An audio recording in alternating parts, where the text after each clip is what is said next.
பாசம் பாசம் அது நாள் கடந்தும் பிள்ளையுடன் பேசும் பேசும் அது நாள் கடந்தும் பிள்ளையுடன் பேசும் பேசும்.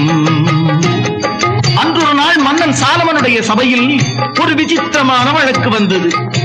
ஒரு பிள்ளை, 2 தாய்மார்கள், 2 பேரும் அது தன்னுடைய பிள்ளை என்கிறார்கள். பிள்ளைக்கோ தன் தாய் யார் என்று சொல்ல தெரியவில்லை. மன்னன் சாலமன் யோசித்தான்.